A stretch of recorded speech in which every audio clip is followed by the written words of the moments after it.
were talking about how it was so awesome to have him as a late pick for a starting wide receiver who just continued to be an absolute must play every week. Not saying Olave is a player that's going to carry you to fantasy glory, and much like his new teammate at running back, Etienne, who did kind of become a league winner in some formats last year. I don't know if Olave's a league winner, but boy, you draft him, you leave him in your lineup. I was glad to see him stay healthy because in 24 he missed some games, concussions. But if you go to 25 and 23, he's a 1,100-yard guy in both of those seasons. He may not score a ton of touchdowns, but he will be a consistent piece to your lineup every week. If health persists, I mean, he was a player in 2024 I was drafting. I mean, Dan, if I'm not mistaken, I think I was drafting him like in the second round a few years ago. So I still think you're getting a pretty good deal with him in the third round. Yeah. And a tight end, Jawan Johnson's a guy that, continues to have value, James. I mean, there's a lot of better names probably considered there, as a 10 tight end, but certainly if even a fringe tight end one and a really solid tight end two in just about any format. They have some Noah Fant was signed. He's not going to be much. They've got Kelp, the rookie there, that dynasty-wise maybe he's worth keeping your eyes on, but I like Johnson a lot there at the tight end position. So that's the New Orleans Saints breakdown. When we come back, our guest of the day, Luke Easterling, FNSports.com, the guy that covered the Bucs. I mean, forget it. We were talking about this in the break. Like, forget it. It's so much more natural for your body to get up in the morning when the sun rises, and if it's darker a little earlier in the evening, well, that's okay. You can turn on the lights. You can hang out with your friends, which is like candlelight if you want. But happy to fly up, happy able to get up. The kids think, just real quick, it becomes a safety issue. A lot of parents don't like it because you would have children walking to school at 8:30 or 9 in the morning when it's pitch black out. Well, the other thing with kids, though, and the argument for getting rid of the time change, which is not necessarily the same thing as permanent daylight saving time. Because we could have permanent standard time, right? Permanent standard time for a day or two each year, a little bit annoying because you, in the fall, theoretically get this day where you get this extra hour to sleep, except you don't if you have little kids who still then wake up and come out for like an hour before your alarm's going to go off. And asking for stuff. They want things. They want that. How dare they? How dare they? But the thing that's also very different than in the 70s is now our clocks reset themselves. Exactly. Like, we have the technology. Right. You can do this. My oven clock is always wrong. It also isn't that hard. It takes 2 seconds. A lot of us are going analog now, and so when you have a wristwatch or an oven clock, it's still a problem. It takes a second. That's a whole thing. But I think the entire panel wants to lock the clock. Yes. And I think the entire panel, for health benefits, for children, for everything else, want to go to standard. But this is TV. So why is Congress trying to put it on daylight? Because, retailers and restaurants, money. They want people coming out later. So it's the lobbyists. It's the lobbyists. Blame the lobbyists. So the lobbyists want to put us all on permanent daylight saving time, even though it's worse for all of our health. Yes. Yeah, that's basically right. I feel like we should just go to break at that. But seriously, actually, when I was hosting the morning, Elliot, to your point, one of the other things too is in the summer it gets to be so late. I would have trouble going to sleep when I needed to go to sleep, and like same thing with the kids, right? I mean, obviously more hours of daylight in the summer, but it's like if they're staying up, later, and you can't get them to go to bed as early, and then if it's still dark in the morning, good luck. So there's the practical aspect of kids. It's also, we were talking about this in the break, I think you might have mentioned it, just the circadian rhythm question, that's standard time, and I think we're all coalescing around thinking the time we're in now, standard time, we're actually in daylight time. Okay, whatever, man. You know what? Because I have kids, I don't even know what month it is, dude. It's like, it's all blur. EDT in the summer. Standard time in the winter, but the point is, it's actually better for our bodies. Now, do you want this day, and how would you feel about that? But it's... Okay, so we may not be the lobbyists and haters of the members of Congress that decided they should vote for this. However, we do have a television show here. So let's remind said members of Congress, and the Senate still has to vote on this, what previously members of Congress who had voted to pass this ultimately decided about what they had done, because then they had to undo it. It made people so unhappy. Here was Senator Dick Clark, Democrat of Iowa, quote, "It's time to recognize that we may well have made a mistake." Governor William Milliken of Michigan, quote, "Unless the rest of the nation has experienced a significantly greater energy saving than we have experienced so far, I seriously doubt whether year-round daylight saving time is worth the serious disruption it has caused." Or, as Mrs. Jim Barber of Dallas put it, "Your health, the daylight saving times," quote. Research suggests that daylight saving time is worse for your body than standard time. That early morning sunlight during standard time is key to maintaining our circadian rhythms, sleep-wake cycles, and overall health. Taking it away permanently could lead to chronic circadian misalignment, which has been associated with the following: sleep loss, increased risk of obesity, type 2 diabetes, cardiovascular disease, mood disorders, and in some studies, certain types of cancer. Now, in the break, we were talking about our kids. Mike was saying he's getting old and is worried about those things. No, I'm now thinking GLP-1s might solve for this as well. No, and I would say, They're going to get the wheel on. Yes, exactly. I would say heart disease, obesity, diabetes. America's just fine right now without daylight savings time. And we're going to Ruin it all. I We all need to go back to Ben Franklin. Early to bed and early to rise makes a man healthy, wealthy, and wise. The wisdom of the founding fathers. I like that. All right, ahead here in the arena, the presidential diagnosis came to the country nearly 50 years ago this week, and whether it's still true today. It is a crisis of confidence. It is a crisis that strikes at the very heart and soul and spirit of our national will. We can see this crisis in the growing doubt about the meaning of our own lives and in the loss of a unity of purpose for our nation. Of the year, football season upon us, and hope you've already started to draft some teams. I'm not sure, but I know you've been watching these players. I'm sure you're as psyched as us. Have you actually done some drafts already, Luke, or are you just now getting started? Yeah, I haven't started yet. I'm not going to lie. I've been in a really great dynasty league for like 12 years now with some old buddies that I used to work with down at the Tampa Tribune, down in Tampa. And so that's like my primary focus every year is the rookie draft. I commission the league, and so we put a lot of thought and time into it. So like every year when I get to redraft leagues, they're kind of like, I'm a little bit lost. Like I end up like having to do a lot more work than I used to just because all my energy goes into that dynasty league. But no, I'm sure I'll get rolling here in a little bit, get my eyes off of the rookie dynasty guys and start looking at some redraft stuff. But man, what a beautiful conversation to be having, right? The long dark off season is finally coming to a close. Oh my goodness, thank goodness. I mean, there's no doubt about it. And yeah, I mean, I'm just sitting here thinking, I was like, gosh, I wouldn't want to have to be in a rookie draft with you because you're one of the guys we like to talk to about rookies, which obviously we're going to get to here in a minute. Before we even dive into that, this is our NFC South preview, and I'd be remiss not to ask you a couple of things about the division, knowing how long you covered the Bucs. I'm still a Bucs fan, but first and foremost, like, how weird is it going to see Mike Evans in a 49ers jersey? I mean, that is going to get some getting used to for sure. Probably more so for you. But you know, what's your thoughts in general on him and what he has left in the tank for what he might offer this 49ers offense?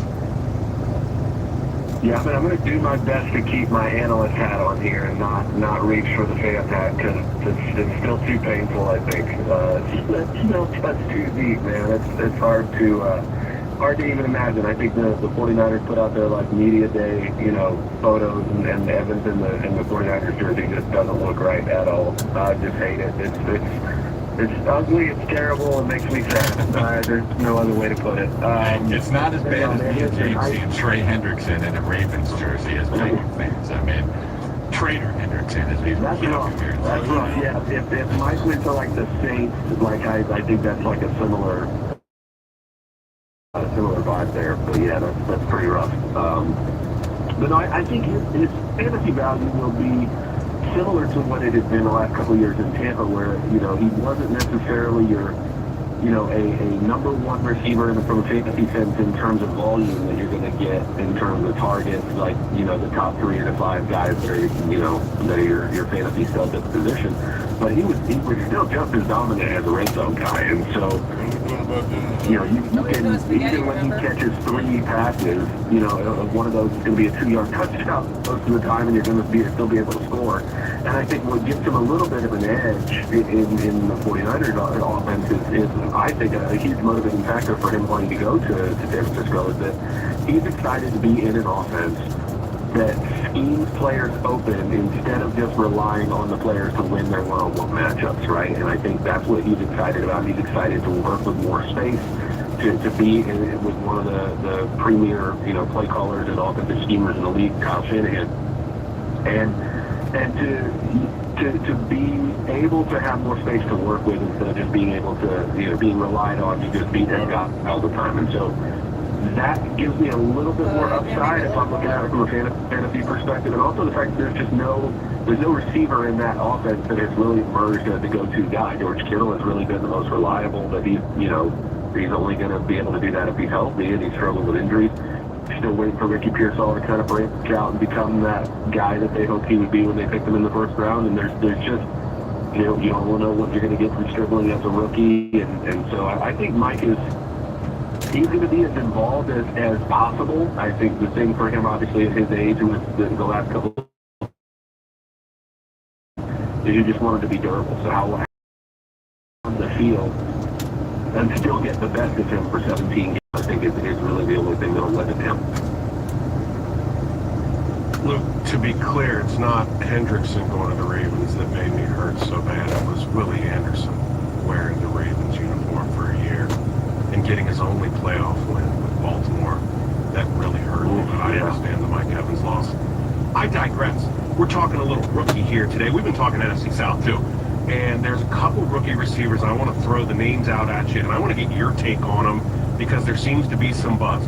One who's not in the NFC South, Antonio Williams out there in Washington, but then 2 that are in the NFC South, Zach Branch in Atlanta, and in Tampa Bay, Ted Hurst may be taking over that role for Mike Evans. Williams, Hurst, Branch, some of these round 2 or 3 rookie receivers in rookie drafts.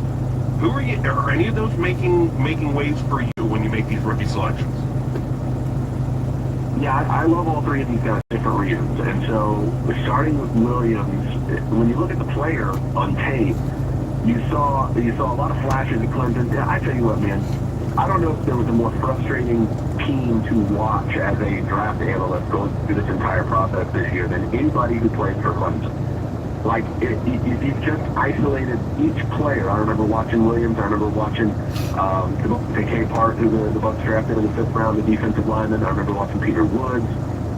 And you're watching all these guys, and they're individually dominant and individually athletic and promising. K. Park and Woods, their issue was they were just playing out of position all over the place where they really weren't, maximizing. Williams kind of the same way where Klubnik kind of regressed as a quarterback and his accuracy was kind of all over the place. So watching Williams and kind of isolate him, you're seeing him get open so often and not able to produce as much just because everything around him, that whole program just felt so disjointed trying to watch them on tape last year.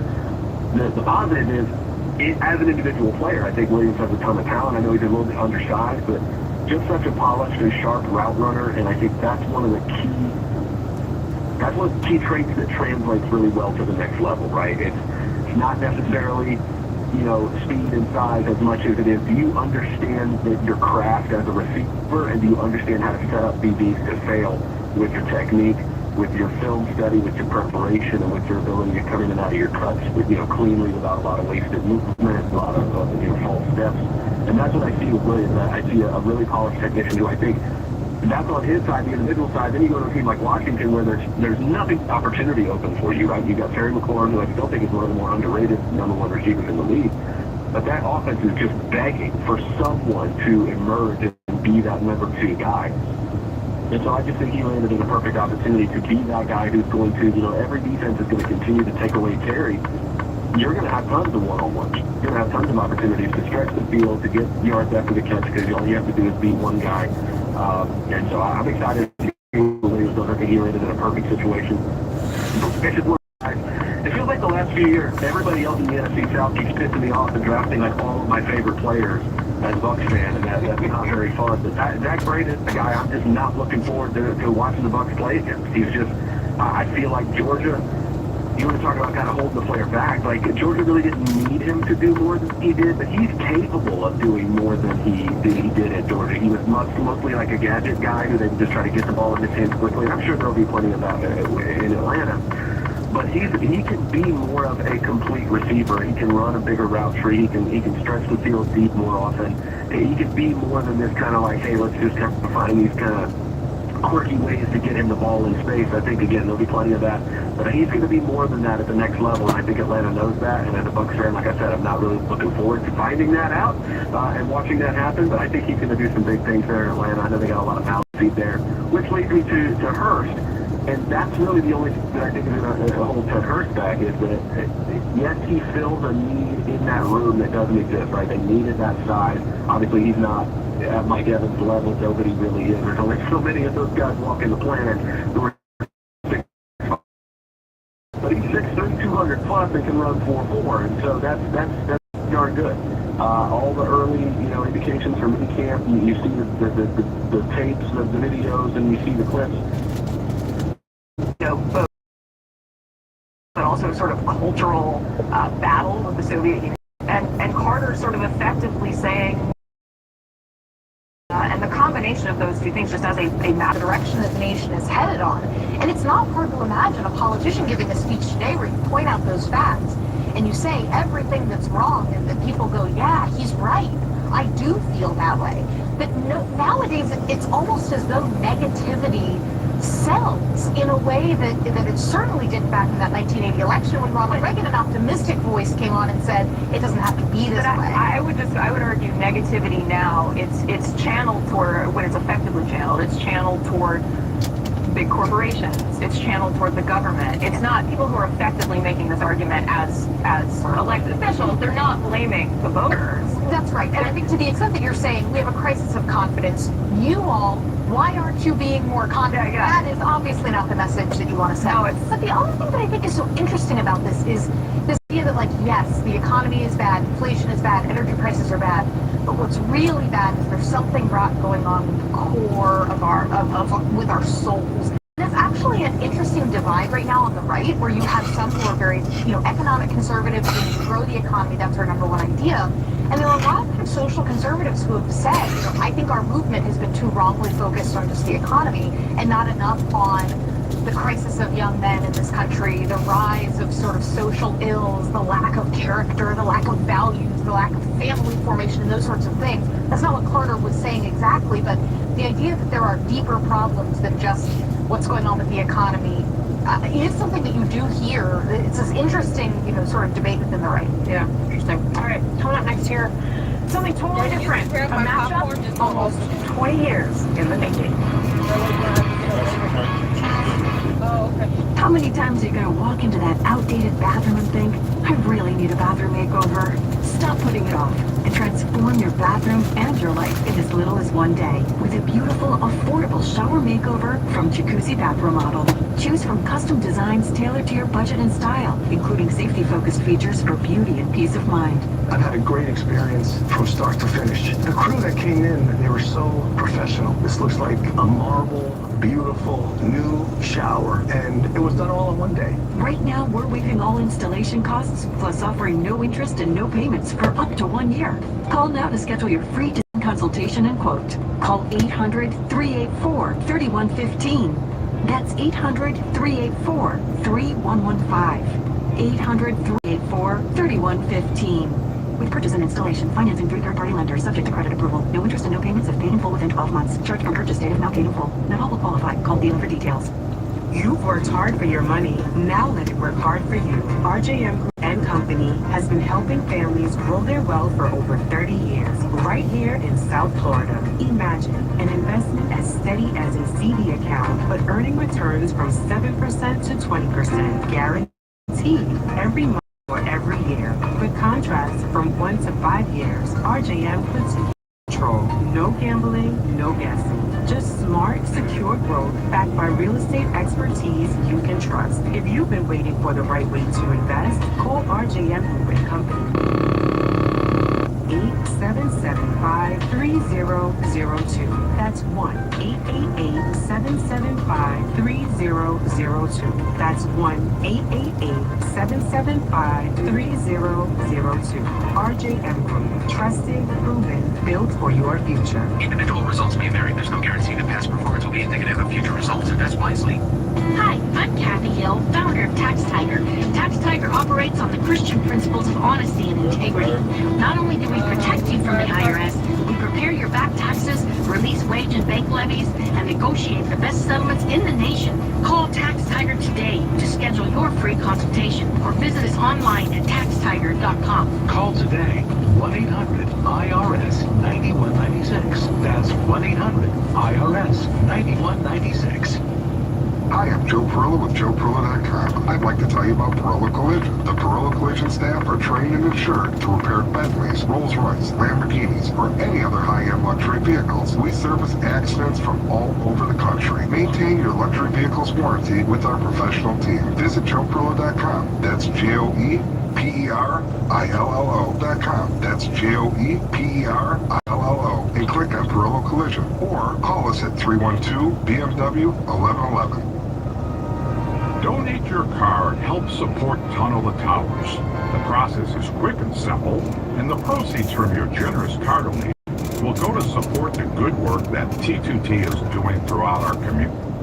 For pure comprehensive coverage of SEC Radio, Channel 374, and for expert analysis, check out College Sports Radio, Sirius XM. Understands. For 75 years, they've shown up with it. Tunnel the Towers. That is season, son. Your most valuable possessions. They're here for you when it truly counts. Because when the unexpected happens, you deserve support. You deserve the Cincinnati Insurance Companies. Let us make your bad day better. Find an independent agent. 405 to 305. That's Sean Benaya against Jesus Luzar. Braves. No, not right now. Did you know your life insurance is an asset you can sell? I'm Jay Jackson, CEO of Abacus Life. For almost 20 years, Abacus has been purchasing life insurance policies from seniors just like you. And at abacuspays.com, created a free policy value calculator so you can find out the worth of your policy in just seconds. There are no fees and no obligations. Get real value for your life insurance when you need it with Abacus. Learn more at abacuspays.com. All right, the World Cup final is set. Argentina versus Spain, the defending World Cup champions.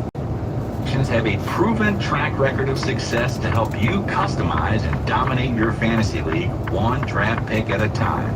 Visit Insider Football. Download a free trial today. That's insiderfootball.com. Insiderfootball.com. Listen to your fantasy football audio draft kit right now on the Sirius XM app. Just search Draft Season.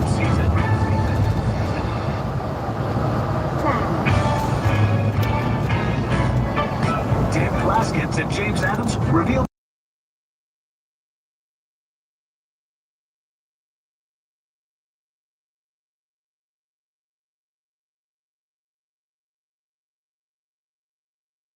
program. We thank all of you for listening. Big thanks out to our guests, Lou Gieserling, as well as our producers, Greg Watkins, Alec Burton, getting this out to you and all those that called in, participated on X.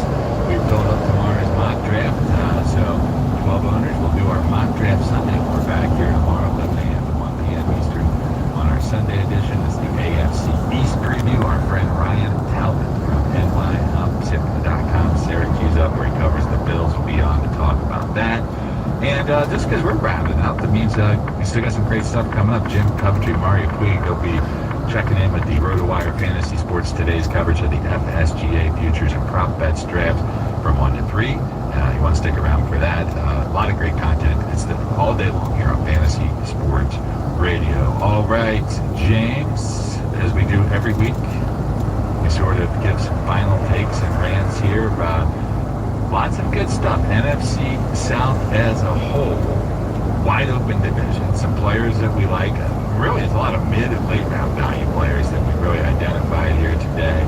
We didn't really have anybody that's being over drafted. I can't think of a player that we came in and we're like, oh, just like the high guys up in the high part of the draft, their draft is about what we think it should be. So not a ton of values. Boston Red Sox take on the Tampa Bay Rays at 4:10 p.m. Red Sox on Sirius 113 and some 184 to tune in. It's funny. It's fascinating. I'm not doubting the credibility of the photo. I'm saying you don't need AI if you want to like. You know what, Mike? Sorry, Jimmy Carter. You have a crisis of confidence in the American people. Yes.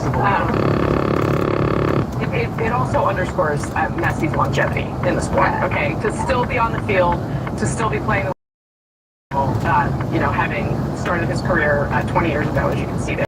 All right, guys, thank you. I really appreciate all of you being here. Thanks to all of you at home for watching as well. Don't forget, you can see the arena every weekday. We are right here on CNN at 4 p.m. Eastern Time. You can also catch up Eastern Daylight and Standard Time, depending on where you are. You can also catch up by listening to our podcast. You can follow along on X and Instagram. We're at the Arena CNN. Enjoy the rest of your weekend. The news continues next right here on CNN.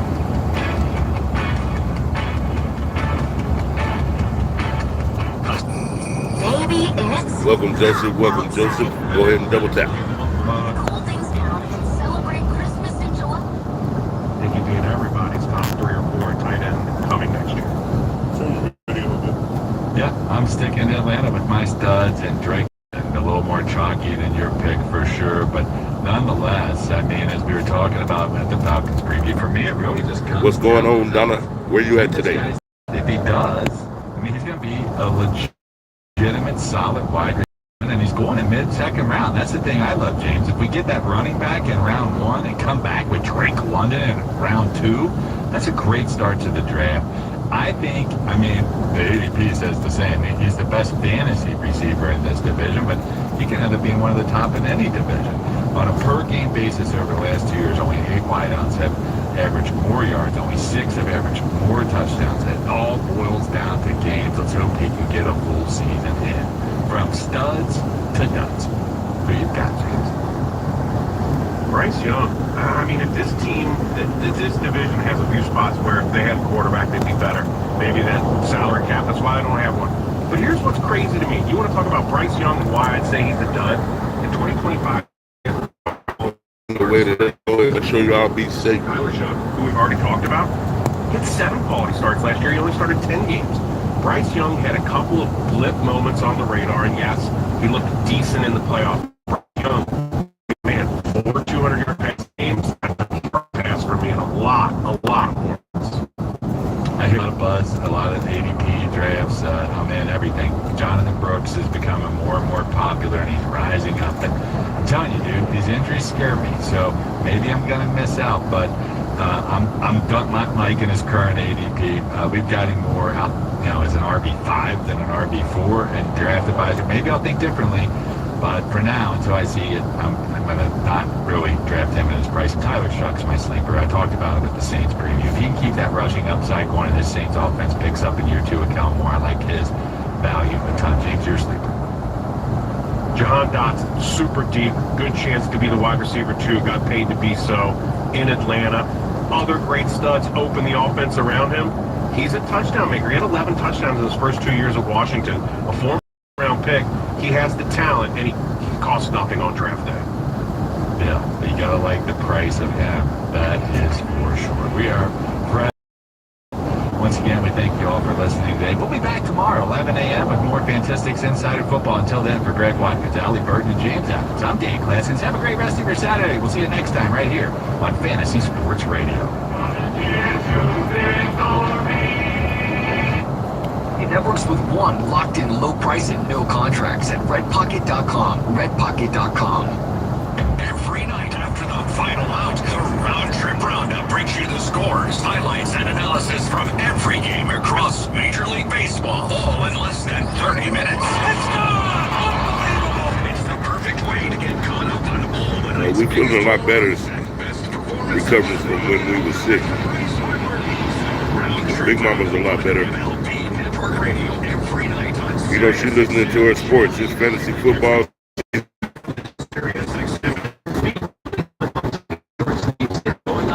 BiggMama gonna be busy with her sports. 80 stores nationwide. Untucked shirts designed to be worn untucked.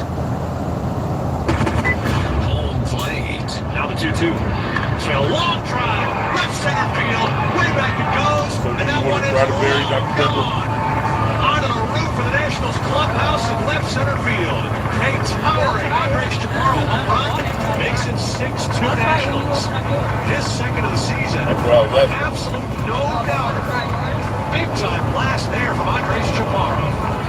Right-hander Mason Egler delivers in a brand new crack swing. In the air right. Back towards the bullpen. It's over the bullpen.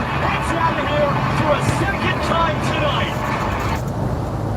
Space 178 and Internet 860. That's on Internet 858. Arizona Diamondbacks host the St. Louis Cardinals at 4:10 p.m. Diamondbacks on Sirius 123, XM 183, and Internet 840. Cardinals on Internet 865. Atlanta Braves face the Texas Rangers at 4:10 p.m. Braves. Tampa, who was given that stroke penalty on Friday for improving his lie on hole 5. Ongoing coverage on the Open Radio, Sirius XM 92. Argentina and Spain will square off in the FIFA World Cup final tomorrow from MetLife Stadium. Argentina trying to become the third team to win back-to-back World Cup titles. Today, England and France will square off in the third round match, which is scheduled to kick off at 5 Eastern from Miami's Hard Rock Stadium. Coverage on Fox Sports, Sirius XM 83. Kim Antonelli won the pole for Sunday's F1 Belgian Grand Prix. Major League Baseball, the Guardians and Pirates set for first pitch for Cleveland. Game 1 of a doubleheader can be found on Sirius 138 and XM 181. Red Sox will look to win a 12th straight game as they play host to Tampa at 4 Eastern. That coverage on Sirius 113 and XM 184. From the Sirius XM Sports Newsroom, I'm Chuck DeLapp.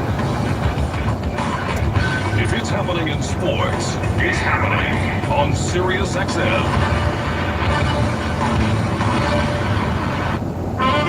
The basketball world has arrived in Las Vegas. Vegas, baby, Vegas! Where the league's future takes center stage.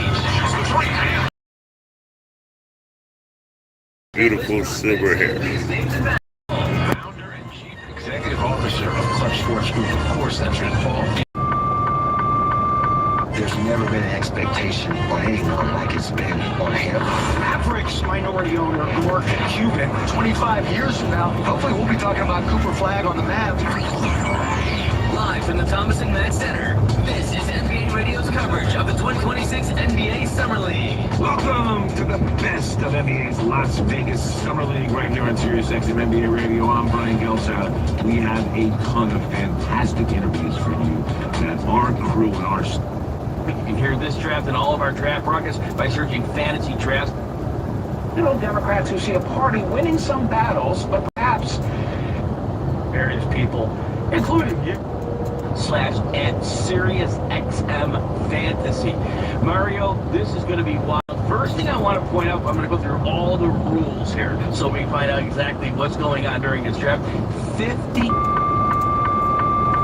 bets. There will be 12 rounds. There's going to be a whole lot of picks going on here. A $10,000 imaginary bankroll per team, so almost like salary cap football, where it's not real stakes, but we're definitely using the 10,000 bankroll for that reason.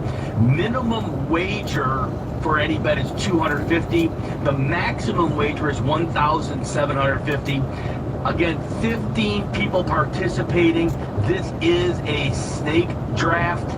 That's important to know. So again, no, it's not a third round reversal. And here's the thing. These props, NFL, Canadian Football League, and college football. The picks can be made from any of those areas. early loss to Michael Bennett. And in Alaska, Joe Miller toppled Lisa Murkowski in the primary, only to lose her historic write-in campaign in November. 2 years later, the pattern repeated. It was Todd Aiken's legitimate rape comment that sank him against Claire McCaskill in Missouri, a race that McCaskill helped engineer by spending money to boost Aiken in the primary. And in Indiana, Richard Murdoch ousted six-term incumbent Dick Lugar, then handed the seat to Democrat Joe Donnelly after his own comments about rape and pregnancy. The through line was this: purity won the primaries, electability lost the generals. By some counts, the Tea Party cost Republicans 5 Senate seats or more, and the majority itself. By this point in the 1992 cycle, Governor Clinton had already fought with organized labor. He fought with the Sierra Club, with the unions, with his own coalition. The head of the Arkansas AFL-CIO accused the administration of union. Milwaukee. The Cleveland Guardians. Democrats might be a ball club that we just haven't talked nearly enough about. And make it very difficult to win in general elections. And in the end, that's how you govern, by winning a general election, not... Pittsburgh's got a much better record than they have had now for quite some time.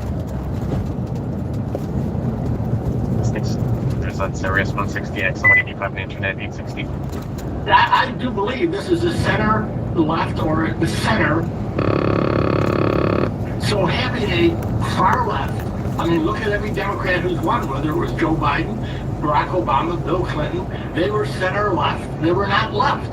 You have a nominee that comes from a very small voter base in a primary that's basically a socialist party. It gives Donald Trump or whoever follows him the opportunity to make the case that we are a bunch of socialists, communists, whatever he wants to call us, and not the Democratic Party that the American people have been supportive of over the elections that I just noted, plus those at the local level who win the John Shapiro's, J.D. Pritzker's, Wes Moore's, maybe the Gavin Newsoms in California. These are people who represent, in the general election, a broader base than just the far-left socialist primary voters. Okay, so should Rahm Emanuel, should Josh Shapiro right now lay down a marker with these folks? Well, I think they have to be very strong in their differences with them. Look at the socialist way of politics right now is driven or trying to drive a change in the Democratic Party's support of Israel. Now, I have lots of problems with Netanyahu and the government of Israel right now. But fundamentally, as the left is trying to drive a wedge between Democrats and Israel, or American Israel, to the point that they are beyond just the Netanyahu government, in my opinion, is very damaging to our country and very damaging to the Democratic Party. The other thing that you pick up right now from the far socialist group is they're now questioning whether Hakeem Jeffries, if we win the House in the fall, ought to be the speaker. Right. Well, that's nuts, in my opinion. So Tad Devine was here last week. He was chief strategist for Bernie in 2016. Here's the counterpoint that he offers to you. We're going to roll the tape and then you can respond. Play it.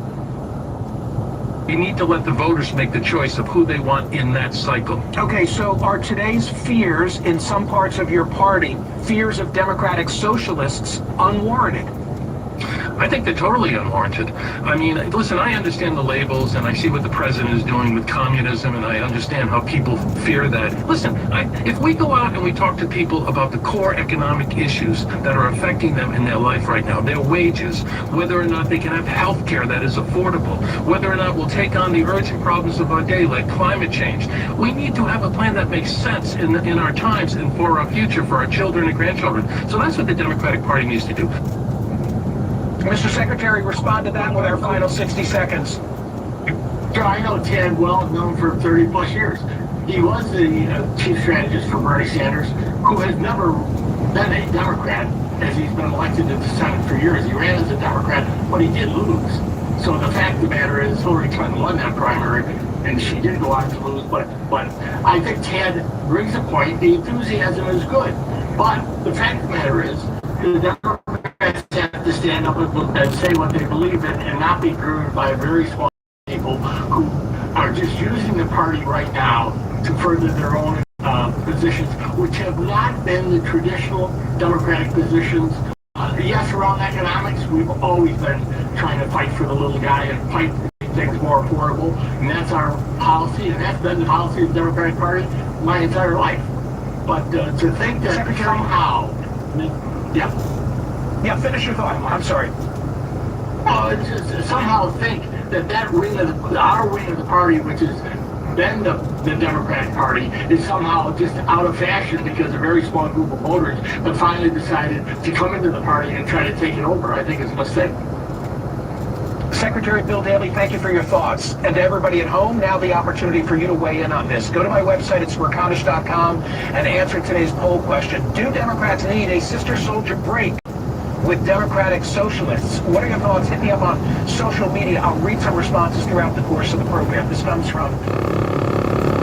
This is something negative about democratic socialism, each can actually, purportedly calling for blood. Admiral James Stavridis joins me in just a moment. And coming up after, some could argue that the star of the World Cup was Erling Haaland, scoring 7 goals and 22 million Instagram followers. He sure seemed to enjoy his time in the United States, shopping for cowboy boots, taking home a taxidermy of a raccoon. Is there something to the way the Norwegian country develops their talent? Frankly, in contrast to the way we do here in the United States. We'll get into that in a couple of minutes. Don't forget to sign up for my newsletter. It's free and it's worthy. You'll get the work of illustrator. I do like those longer shots, but this makes sense. Had a forearm issue. Jameer. Ujiri with Mike Schmitz, and your involvement kind of as a first-time NBA head coach in the draft, free agency, trades, etc. How have you found that process to be so far? It's been very healthy and collaborative, where they ask me my opinion on guys that we played against or I coached. They're making all the final.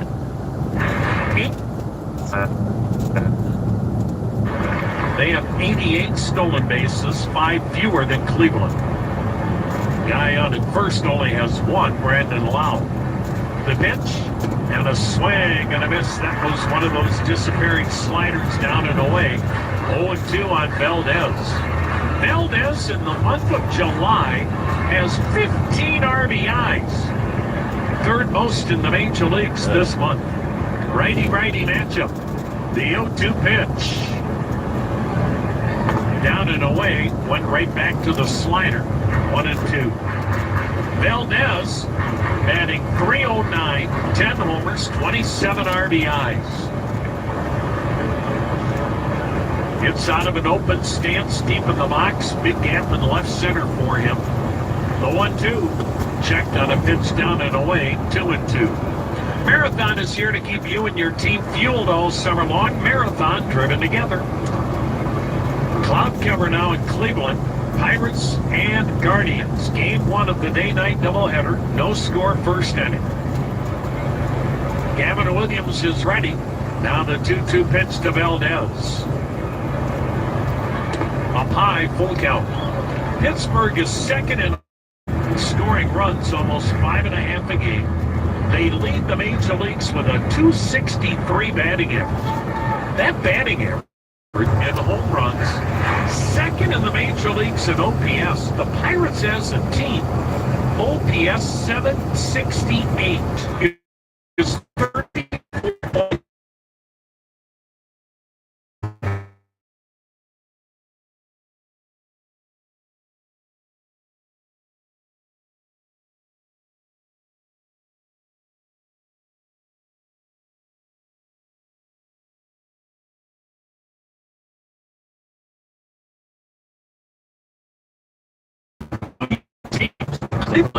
We interpret. I got college sports week. I mean, it's a good call. Yeah, great, strong drive, and body, and the head. I think there's enough physicality there where you got to protect the shooter. Whitney, the personal. That's his sack. Of course, Bob, in that old NBA that you got started with, they would just say, get up off the floor and get back. $1 million in coverage for around $37 a month. Call now, 800-575-1839. Don't lose hope. TRA can eliminate or reduce what you owe. This is Terrell Owens. From Anthony in the back of your mind. It's a great point. Actually, you told me about it all summer. And all of a sudden... Hands you can trust, no matter what special... Afraid of the IRS any longer. End your tax nightmare today by visiting us online at TRA.com or call 800-575-1839. That's 800-575-1839. Tax Relief Advocates. Real solutions for real people. A new banner displayed in Tehran drawing attention. It purports to show President Trump and members of his family in coffins alongside the words "blood for blood." The display comes as the U.S. carried out its 7th straight night of strikes against Iran, targeting not only military targets but also bridges and other infrastructure in the country. And joining us now is CNN senior military analyst, former Supreme Ally. Why would they have such display badly? And they had for decades, but we have increased the level of hatred, if that were possible, by the start of the war, by taking out their supreme leader. He running the country to attack his former supreme leader. We killed his baby, his parents, at least one of his children. The quality to this, blood for blood, they say. We would say an eye for an eye, a tooth for a tooth. Admiral, I said that infrastructure is among the latest targets. What would be the menu that you would be providing an American president right now, if asked, in terms of options? Brad Cooper, Admiral Brad Cooper, who's running this campaign, has done a masterful job of building those target sets, but so far it has not gotten the Iranians back to the table. So, you know, the old saying is, when your only tool is a hammer, pretty soon everything looks like a nail. I think what we need to do is expand the menu, if you will. So I would advise, let's go after more economic targets. Let's put more infrastructure per economic targets. Let's put more infrastructure pressure. You're showing that now. I think cyber could be used more effectively. There might be a role for special forces, including with Israelis, leadership targets. Overall, there's a wider set of targets here, but the bottom line is you have to take away the military capacity. We've done a lot of that, but now it's time to expand that target set, go after economic targets. Final thought, the risk in doing that, of course, is that the Iranians respond by going after economic targets in the Gulf states, putting more pressure on the global economy. Not a great set of options, but it's time to try something new to get them back to the table. There's been so much conversation recently about the Strait of Hormuz, and yet I know that you're concerned about matters to the north, namely the Suez Canal. Explain. If you look at the Strait of Hormuz, which we've all been staring at with great fixation now for months, because that feels like the epicenter, there's another front in this war that could be opened. It is well to the west of the Strait of Hormuz. It's a place called the Bab el-Mandeb. Don't worry, there's not a quiz later. It's at the bottom of the Red Sea, which means it's like a cork that closes, wait for it, the Suez Canal. The Houthis, who are creatures of Iran, could be unleashed to attack shipping in that choke point. That is, if you will, the new Western Front that I worry about. And if you've listened the last couple days, Michael, you've heard the Iranians talk about Houthis shutting down the Red Sea. That's a double whammy on the global economy. I'm sure the administration is concerned and mindful of that. I need to look at an atlas. I said to the north, and you... Pretty much the only thing I would recognize in that conversation is the fact of civilian authority over the military. That's a civilian Secretary of Defense in a suit telling Ike to go get a testosterone set. He would have probably obeyed that, certainly obeyed it. He was famously scrupulous and abiding by civilian control. But let's back up, Michael. Does it make sense? I don't think so. When I look at the needs of the 21st century battlefield, sure, you need some big, burly UFC-like guys, maybe on the very front end of things, but who are the killers at scale on these battlefields? They're destroyer captains, often women. They're fighter pilots, often women. They're aircraft carrier commanders, captains of aircraft carriers, recently a woman.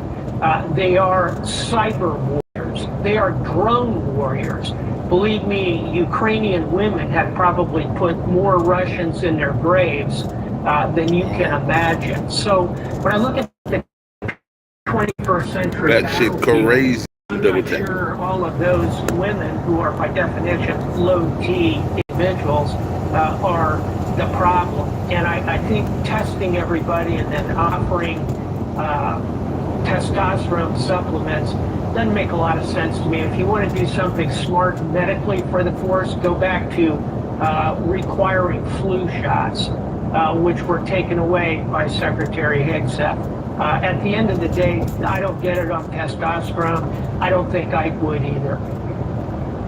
Admiral James Stavridis, thank you, sir. We appreciate your commentary always. Still to come, your social media reaction and a question. Is Sam Bankman-Fried the victim of Senate groupthink? Should be serving 25 years for fraud, while an Indiana man was just sentenced this week to 9 years for rape, child molestation, and sexual battery. Does the math add up? And how did a nation with the population the size of South Carolina make such an impressive World Cup run? Norway isn't just good at soccer, the list is long. Maybe there's something to not picking winners and losers. I want to remind you, go to my website, it's somewhere between home for it, but I have the Rams. I took Justin Herbert to win the MVP at plus $1,100, $1,000 to pay $12,000. But so far, we have a college bet in here, Mario. We have the ACC champ, Miami, Florida. It was minus 136, so it was only a $1,700. It was a full $1,750 bet. It would only pay $3,000 to win. I think those odds are not very favorable. What would you think about? Now we had. 57-41. Russ Smith looks it in. What's this? Is caught. Out of the track by Watson. Oh, looked like it's kind of died out there. Might have heard. Under 3 to play. Big cars. Big cars. Great action here. And his strength. Great. It's just stunning. They've made some additions, but it also is an example of young players getting better. The pitch, and it's swung on and missed, and the bat goes flying into the Cleveland third base dugout. 0-2 the count on Nick Gonzalez, batting .308, fifth best batting average. It's on the internet, 8:47. Philadelphia Phillies face the New York Mets at 4 or 5 p.m. When Cleveland rolls in, you think of all the Cleveland rookies, where they could be a year from now when they get some of the experience.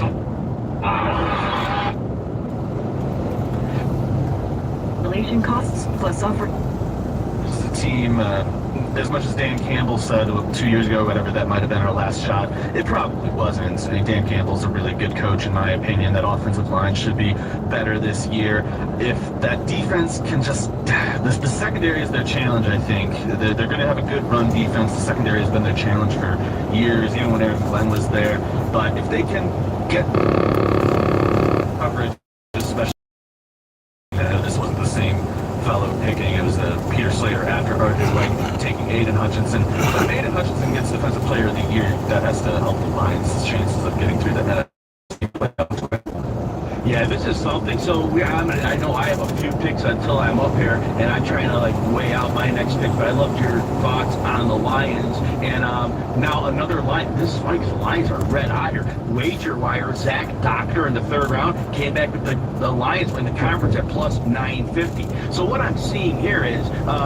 The odds, you kind of mentioned, is the odds. And it's a great opportunity to get money on a team that has a lot of great firepower on offense. The defense maybe never got to where I thought it would be. They had injuries over the past years, and they shed some talent this year. We had a bet for the Heisman, Jeremiah Smith. That would be Ohio State, right, Mario? Yes. Plus 1,300, a $750 bet. Mario, give me about 30 seconds. Jeremiah Smith. Incredible player, maybe the best wide receiver prospect since Megatron, something like that.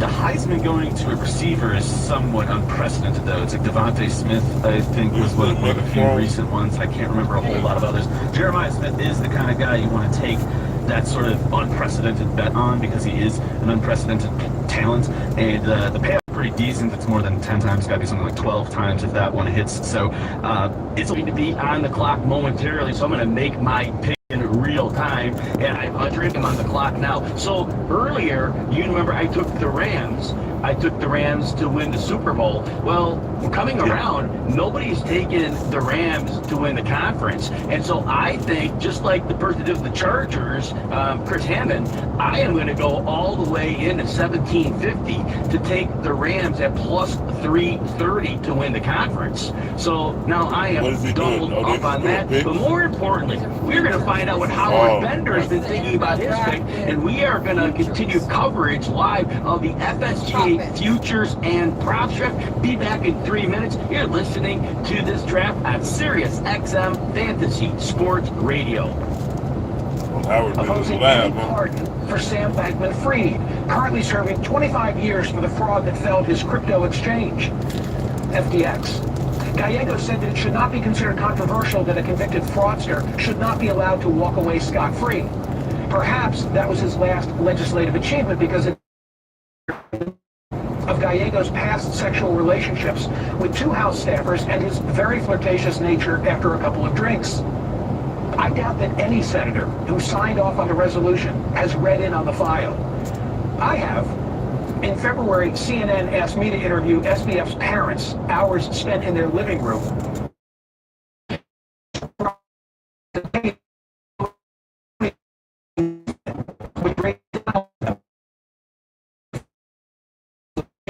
Is already in prison.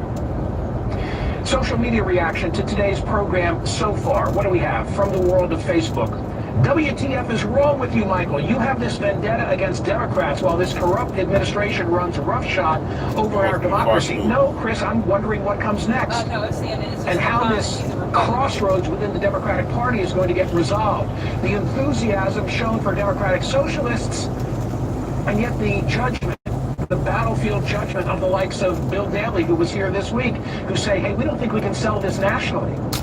And I keep wondering when, among the emerging field of 2028 likely candidates, somebody is going to draw a line in the sand, that it hasn't happened yet the way that Bill Clinton ultimately did in '92. More social media reaction from today's program. What do we have? The only way to truly a quagmire stemming from underestimated foe in a modern asymmetrical conflict is to just say, the F out, we're going to stay the F out of this place. I get it. A little too late for that. Look, you know my view. I never bought the predicate for bombing Iran on with Israel. But once we're there, I want to see this mission concluded, defined as take control of that enriched uranium, because that's the one constant of this whole dynamic. One more social media reaction. What do we have? You can follow me on X. You can find me on Facebook, all the usual places. Iran leadership seems content to go down in flames, but not before inflicting as much political damage to Trump as they can, says Brian Driscoll. Brian, I think that what they most have in their arsenal is patience. Like, we have the hardened battlefield weaponry. They clearly are mindful of our, ticking clock toward the midterm elections, and if they can just wait us out, they don't need to win. They win by not losing, if that makes any sense. Make sure you're voting on today's poll question at swercottage.com. I'll be curious to see how this turns out. Do Democrats need a sister soldier break with Democratic socialists? Still got my take on President Trump's primetime address and how I would have handled it, and 7 World Cup goals and a personality that took over the internet, the giant Norwegian who became this World Cup unofficial star, how Erling Haaland and his teammates trained his kids. That played a pivotal role in their success, and it's something that may sound counterintuitive in American youth sports. Isn't life just better with a dog? They're our companions, our comfort, our family. They sense when we're sad and stay close. They greet us like we've been gone for years, even though it's only been 20 minutes. Service dogs change lives. Therapy dogs, they heal hurts. Every dog makes our world brighter every day. Dogs give us everything they have. Don't you think they deserve the same? And you can't give your dog their best life while feeding them food that's stripped out of all the life nutrition. That's why Rough Greens puts it all back. You simply sprinkle it on their food. It's packed with probiotics, enzymes, omega oil, and over 20 life vitamins and minerals.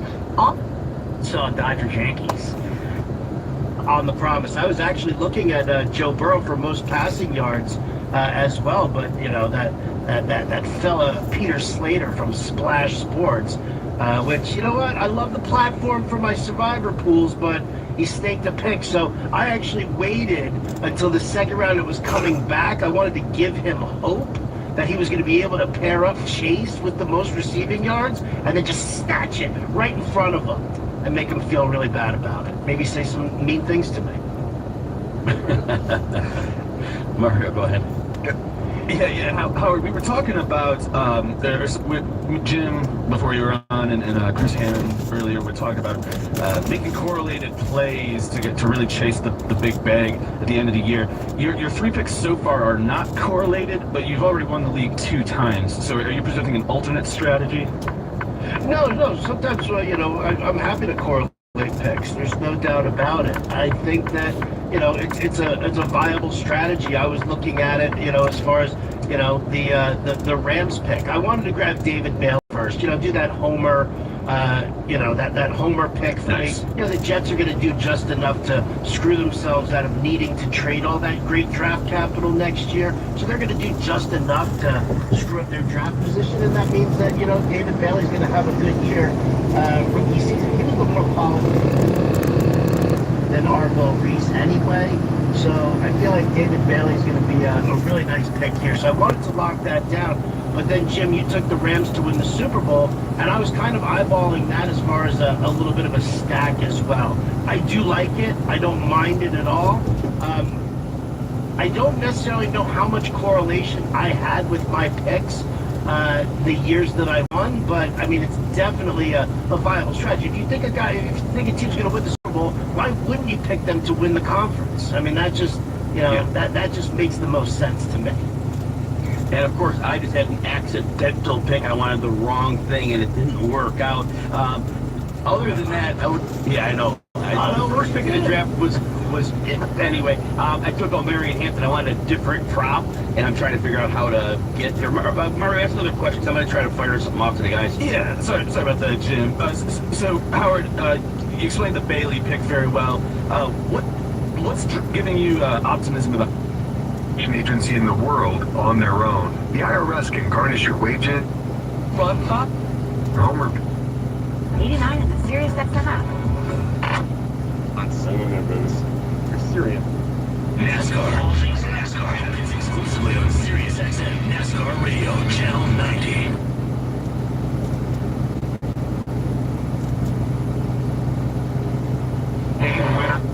Sorry about that, buddy. And guess what? We love doing this. We're real people. A's on Sirius 209, XM on 76, and Internet 860, Sox on Internet 846. 36 800 613 8836. Line up 2 all we want, but this is the guy who once led the National Football League in passing yards. Right? Granted, it was Mike McDaniel's scheme, so I'm not worried. I don't think Tua or Penix, I don't think there's too much of a differential between either one of them, as far as who would be quarterbacking this team. So I look at, the division, it's terrible.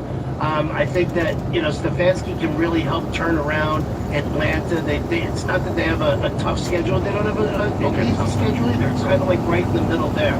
So I think Stefanski, now that he to the quarterfinals in its first World Cup appearance in 28 years.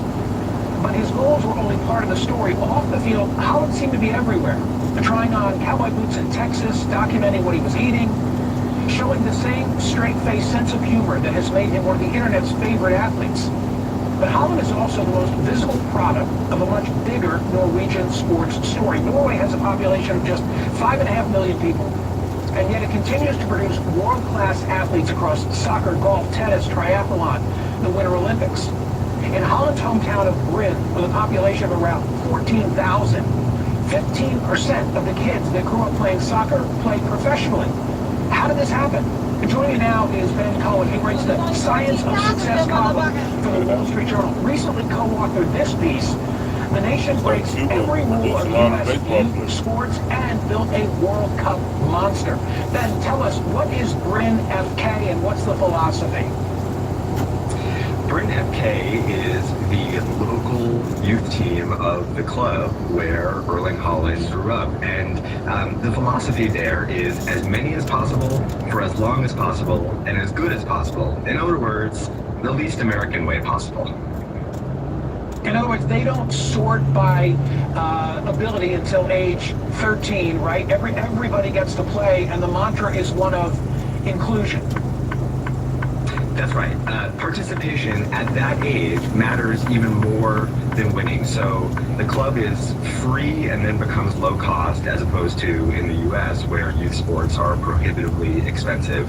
The idea is to keep kids playing for as long as possible. They do not specialize early. They play a whole bunch of sports, and they learn to love playing sports. And that sounds completely anathema and slightly insane in the U.S. And yet in Bryn, of the 40 kids who grew up on Erling Haaland's youth team, 35 played throughout their childhood, 6 turned pro, 5 played for the Norwegian national team at different youth levels, and 1 grew up to be the most intimidating, electrifying, beloved player in the entire world.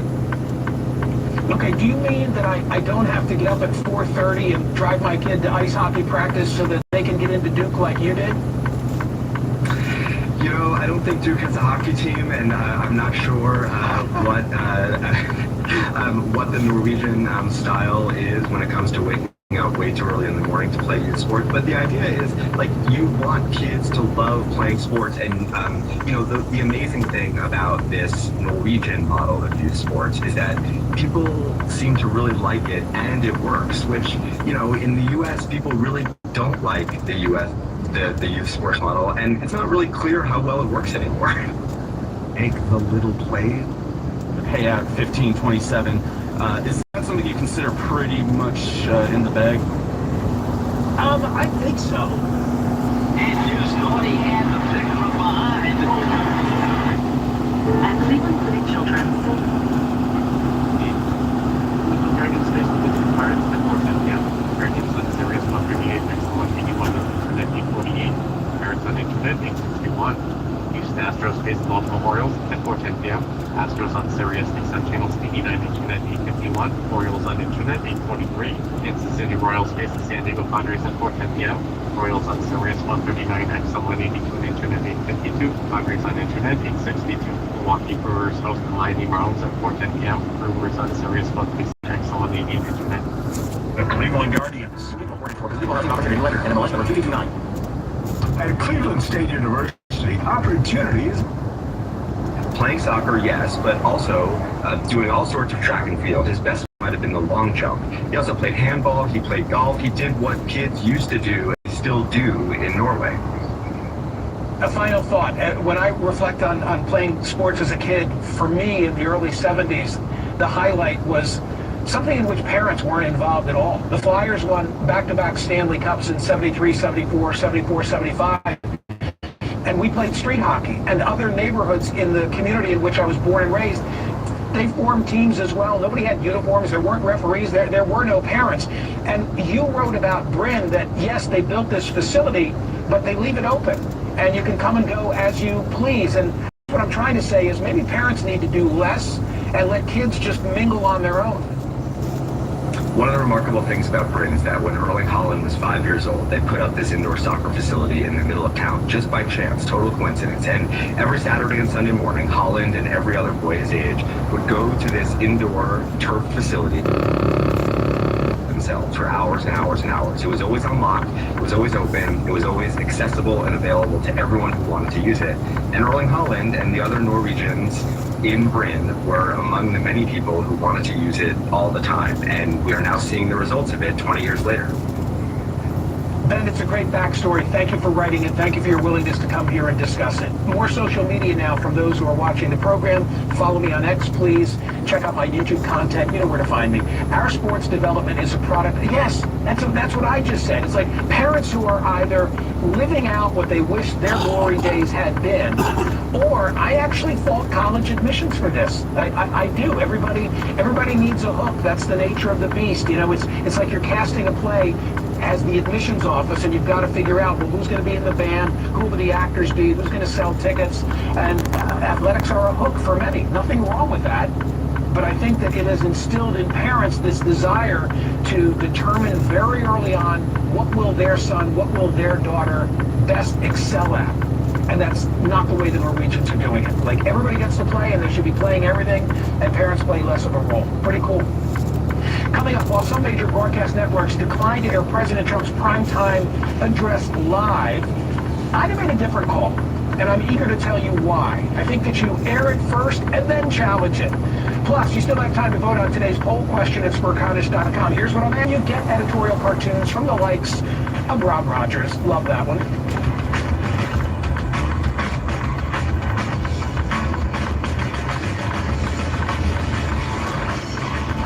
Hi, I'm Joe Perillo with JoePerillo.com. The game off and running. They did score one run, but they had their opportunities.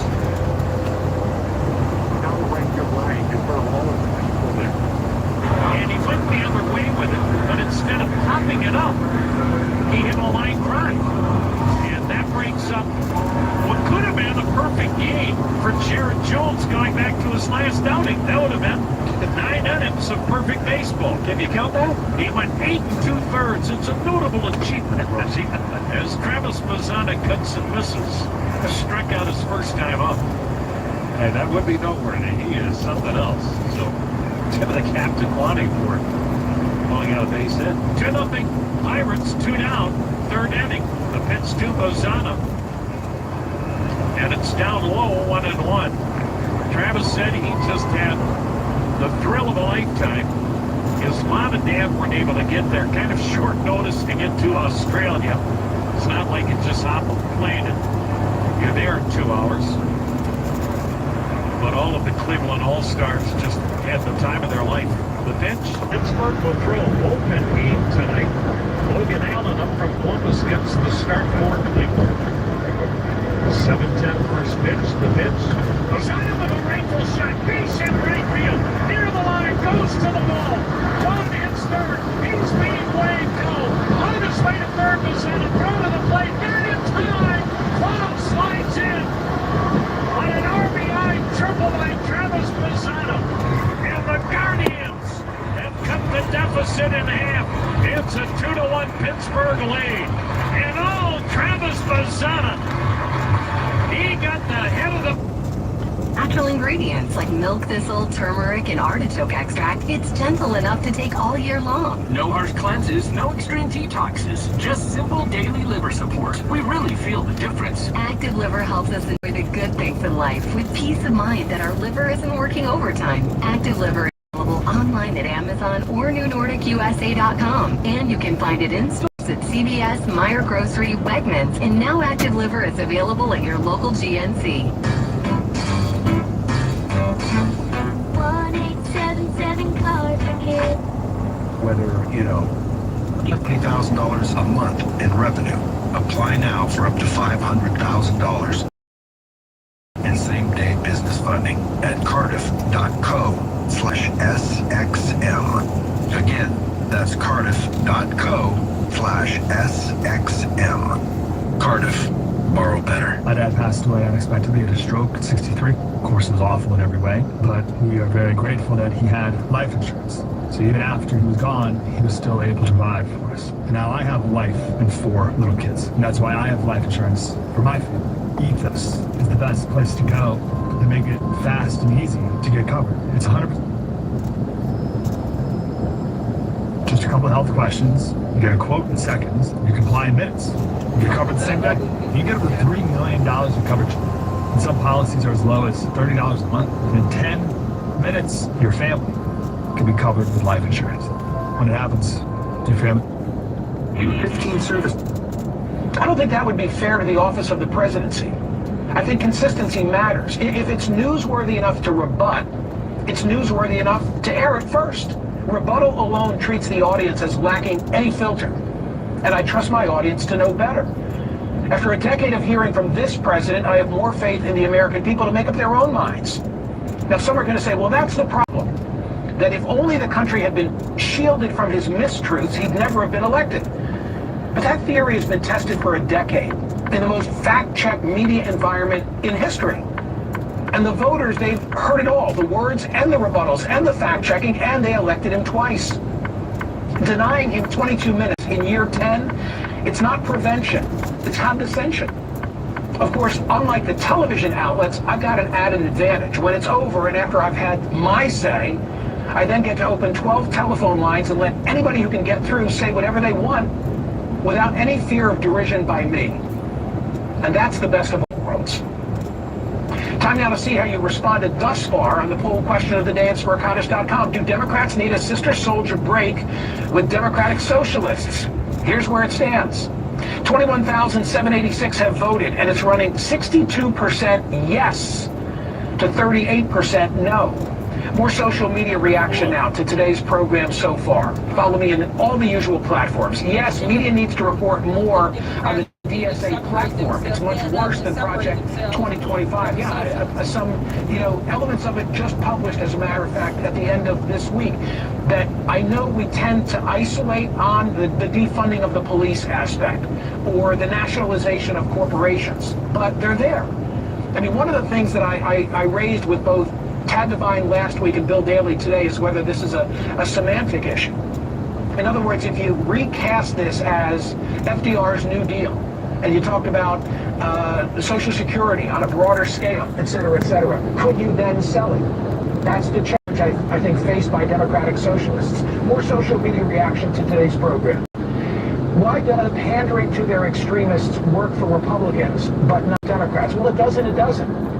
I mean, I went through the whole, we toyed in putting together today's program. We toyed with whether I should take such a detailed walk down memory lane as to the 2010 and 2012 cycles for the Tea Party candidates. I wanted to do it because, we haven't heard some of those Todd Aiken, Richard Murdoch. We haven't heard Sharon Angle. We haven't heard those names for a long time. But they make a point. And they make a point that if you nominate individuals who are out of the mainstream, you can't win a general election.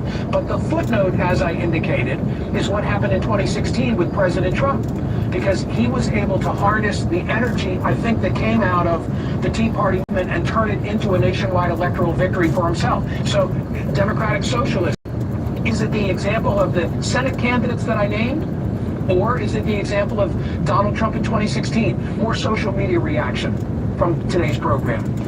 Maybe SBF, should get 1 year for every life that he ruined, not comparable to your other examples where it affects only one life. That being said, the other examples were not long enough. Well, what of the fact that every one of the quote-unquote victims of FTX has been paid back with interest? I wonder if the members of the Senate who were so eager to cast a ballot for this unanimous resolution were aware of that fact.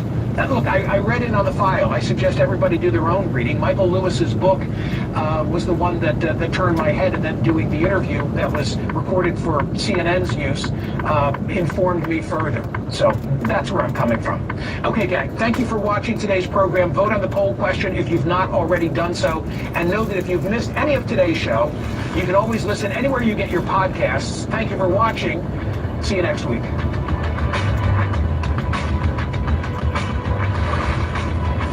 The World Cup reaches its magnificent crescendo.